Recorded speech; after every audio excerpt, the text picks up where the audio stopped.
Allez, on rentre dans le vif du sujet. L'étape numéro 1, ça va être les fondations. Les fondations, elles vont se baser sur 3 principes. Le premier, ça va être de répondre à cette question, pourquoi tu danses? Pour quelle raison tu danses? Et pour quelle raison tu as choisi ce moyen d'expression? Ça, c'est très personnel. À toi d'y répondre. Le point numéro 2, c'est pourquoi tu as choisi cette discipline.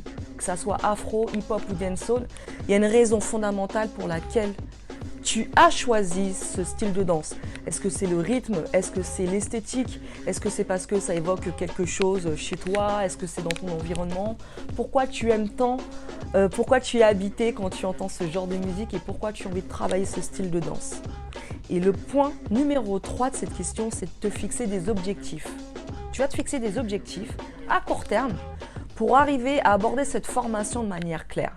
Un objectif, ça peut être par exemple d'être super bon en freestyle, ça peut être de pouvoir faire une chorégraphie, ça peut être de développer ma confiance. Ça va être à toi de le terminer, c'est très personnel. Pourquoi tu danses?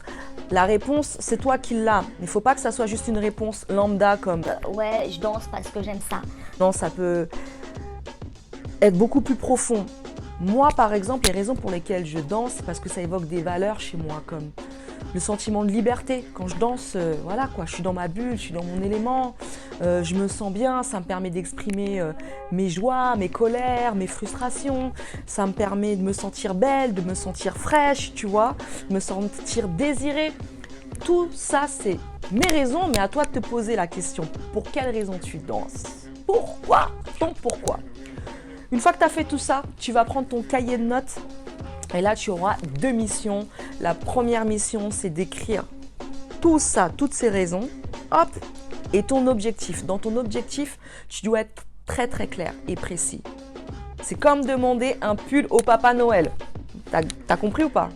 Si tu demandes un pull au Papa Noël et que tu lui dis, écoute, je veux un pull bleu et je serai très contente, ben, tu auras un pull bleu en taille S alors que tu fais du taille M, en bleu marine alors que tu le voulais bleu clair et tu l'auras, ce ne sera pas le pull Nike que tu as vu de la dernière collection, ce sera un petit pull, tu vois, en laine qui gratte de partout, mais tu auras quand même ton pull bleu parce que c'est ce que tu as demandé. Voilà pourquoi c'est hyper important d'être très précis si tu veux avoir les résultats que tu attends. Sois précis, note tout ça. Et ça va être l'étape numéro 1, les fondations. À toi de jouer.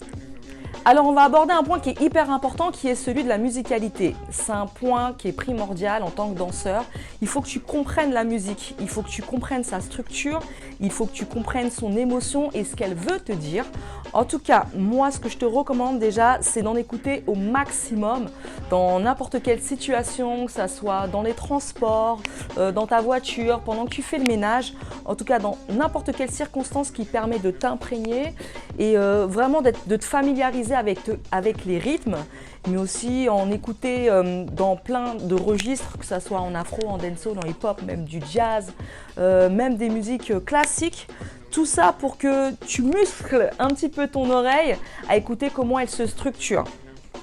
Ça va te permettre d'écouter l'univers, de te sentir dans le son et de pouvoir évoquer aussi en toi des émotions. 1. L'écoute massive en longueur, de l'écoute massive tous les jours. Ce que tu peux faire aussi, c'est te poser et d'écouter la musique et de l'étudier. Maintenant, quand je parle d'étudier la musique, ça va être de l'analyser en écoutant la structure d'un morceau.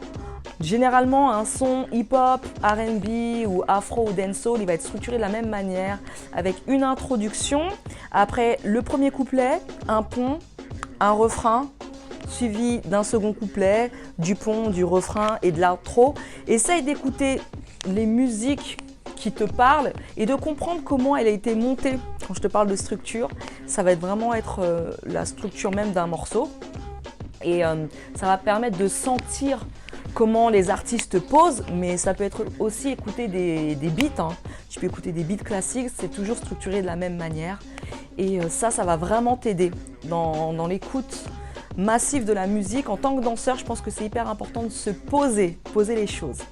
Plus tard, quand tu seras familiarisé avec la structure, tu pourras écouter les rythmes, la musicalité avec le beat, en écoutant les aigus, en écoutant les caisses claires, tu vois, les basses, d'essayer de comprendre ce qui se passe dans les niveaux. Et ça aussi, ça va te permettre de te sentir un peu plus à l'aise. Étudie, sois un étudiant, soit fais des études de musicologie, intéresse-toi à tout ça, ça va te donner une autre intelligence que celui du mouvement. L'écoute massive de musique. L'autre étape, ça va être de prendre conscience du groove, de ton groove, de comment tu vas ressentir la musique personnellement dans ton corps. C'est ce que j'appelle le groove. En fait, ça va être une énergie continue. Tu vas activer quand tu entends un morceau, tu vas juste bouger la tête, tu vas un petit peu remuer le buste. Tu vois, ça va être... Le groove, en fait, ça va être ce mouvement naturel que tu vas créer instinctivement avec l'énergie du morceau. Quand un son t'habite, laisse-toi envahir par le son et bouge naturellement. On continue, on continue, on continue, on continue. Ça, pour moi, ça va être le groove naturel que tu vas devoir amplifier et nourrir avec ton inspiration du moment et en exagérant peut-être un peu plus avec des mouvements de bras, des mouvements de buste, des mouvements de tête, des mouvements de bassin. Ça, ce ressenti naturel, il faut que tu le développes et il faut que tu en prennes conscience parce que ça fait partie de la danse. Et ça, il y a beaucoup de danseurs qui n'en prennent pas conscience, qui vont passer peut-être par la technique, la maîtrise de mouvements et d'esthétique, sans passer par ce groove naturel qui est important d'activer dès le début. Et après, une fois que tu as le groove, tu pourras rajouter du flow. Ce que j'appelle le flow, ça va être ton identité, ta personnalité, ta touche, tu vois, ça va être mettre, tu sais, comme tu vois quelqu'un, tu lui dis oh, il a trop de flow parce qu'il a mis son petit chapeau, parce qu'il a mis ses petites boucles d'oreilles, parce qu'il a mis son petit parfum, parce qu'il a mis sa touche personnelle. Ça va être ton flow. Le flow, même en musique, un rappeur, on va dire, il a beaucoup de flow. Ça va être dans sa manière de débiter les choses, d'accentuer les choses. Tu vois, aussi des fois de s'arrêter et de continuer. Mais ça va être son identité. On va pouvoir reconnaître un artiste parce qu'il a vraiment quelque chose de particulier. Ça vient après le flow. Mais déjà, commence par amplifier ton groove et en prendre conscience. Et là, tu es déjà dans le bon cheminement. Il faut faire les choses dans l'ordre, d'accord? Le groove et le flow. Et après, la technique. Maintenant, pour parler de technique, là, on va parler de quelque chose d'un peu plus spécifique. Il faudra qu'on parle du corps. Voilà, du corps, comment il est construit. Il y a un petit peu d'anatomie dans tout ça. Il faut, avant de parler de technique à proprement dit, que tu connaisses ton corps. C'est-à-dire, essayer d'étudier, tu vois, par exemple, sur 4 niveaux. La tête, le cou, après la partie du buste, après le bassin, les pieds, les membres, les bras, tu vois, les jambes, comment tu arrives à trouver des isolations au niveau des épaules, des articulations. Tout ça, c'est aussi à toi d'étudier tranquillement ce qui se passe dans ton corps. Et étape par étape, c'est d'essayer de t'étudier, tu vois, au niveau des bras, des accents, ce qui se passe et d'assouplir tout ça. Il faudra que tu passes par l'étape de prise de conscience de chaque membre de ton corps, chaque petite articulation et après tu pourras travailler sur ta technique. En parlant de technique, maintenant c'est à toi de choisir la technique que tu choisis dès le début. Par exemple, si c'est en hip-hop, quelle technique tu vas utiliser. Maintenant, il y a des choses qui sont précises que tu peux aller chercher en prenant des cours, en travaillant dans des cercles d'entraînement avec des collègues, avec tes potes, avec tes amis. Tu peux même travailler en soirée, en boîte. Ça va être à toi d'aller puiser les ressources. Ça peut être en autodidacte aussi, en regardant des vidéos, en étudiant des vidéos, l'esthétique de ta danse que tu as envie de travailler. Sois intelligent dans ta démarche de danseur. Essaye de prendre en compte aussi l'aspect culturel. Par exemple, si c'est le dancehall, de comprendre comment ça se passe en Jamaïque. Si c'est l'afro, dans le style de danse afro, d'essayer de comprendre quelles sont les racines. Et ça aussi, ça va te donner une autre dimension et une autre puissance parce que tu vas comprendre ton mouvement, parce que tu vas comprendre l'histoire de l'esthétique de cette danse. À toi d'aller faire les recherches nécessaires, de demander, même si tu es isolé, même si tu n'as pas de cours autour de toi. Tu peux toujours trouver des amis virtuels ou des gens autour de toi qui sont peut-être plus experts, qui en connaissent un petit peu plus. Mais n'hésite pas à t'ouvrir, en tout cas pour comprendre les techniques et à t'entraîner. Quand tu prends un cours, c'est aussi la même chose. Prends un cours intelligemment, que ça soit une chorégraphie, que ça soit un cours basique. Mais dans ces fondations, sache que quand tu te nourris, c'est aussi pour travailler derrière cette technique, travailler avec discipline et assiduité, régularité, d'accord? Et étape par étape, tu vas voir la progression se mettre en place. Moi, ce que je te recommande, c'est vraiment de travailler dans la répétition, de répéter, répéter et d'être précis. Ça, c'est les deux secrets. Ton corps et ton cerveau, c'est des muscles qu'il faut travailler dans ton cerveau à l'intérieur.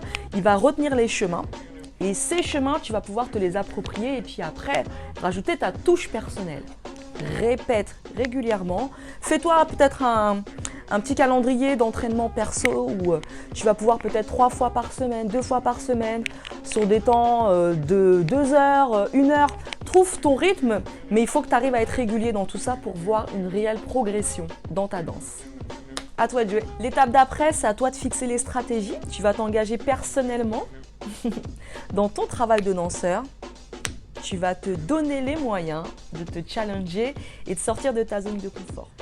Ce que je peux aussi te recommander, c'est d'avoir un rôle modèle, c'est d'avoir un mentor, une personne que tu regardes avec beaucoup d'admiration par rapport à son style de danse, à son identité, sa personnalité, ce qu'il dégage, son parcours aussi. Tous ces éléments qui peuvent aussi te donner des idées inspirantes en regardant quelqu'un de grand. Tu peux aussi trouver une vibration qui te ressemble et qui est aussi déjà à l'intérieur de toi. À toi de trouver ton mentor. Regarde quelqu'un, regarde des danseurs. C'est pas forcément des danseurs, ça peut être des artistes, mais trouve une motivation en toi qui va te donner une certaine dynamique par cette personne que tu regardes avec beaucoup d'admiration.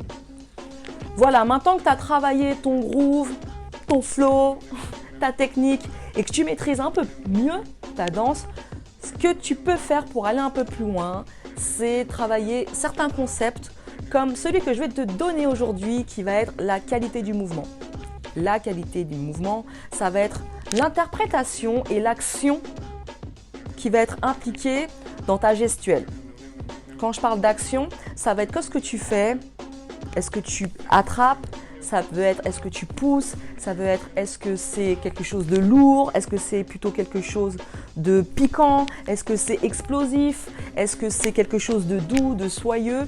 Tout ce genre de mots, tous ces mots, toutes ces catégories, c'est à toi de les déterminer et c'est ce qui va représenter la qualité de ton mouvement, la texture de ton mouvement. Ce qui va donner ce côté un peu plus sensible que d'être juste dans l'exécution. Cette dimension, quand tu la maîtrises, quand tu la comprends, ça va te donner quelque chose de beaucoup plus volumineux et beaucoup plus lumineux en termes de danseur. La qualité, que ça soit des actions, que ça soit des couleurs, que ça soit des émotions comme comment tu te sens. Est-ce que tu es joyeux? Est-ce que tu es en colère? Est-ce que tu es frustré? Est-ce que tu as peur? Tout ça, c'est à toi de l'évoquer et de l'exprimer. On est d'accord? Maintenant, en termes de qualité, tu peux aussi aller un peu plus loin. Dans ta démarche de danseur, c'est de travailler sur ta précision. Exactement sur ta précision, exactement comme je te parlais au niveau des isolations. C'est travailler sur des petits détails qui vont faire toute la différence.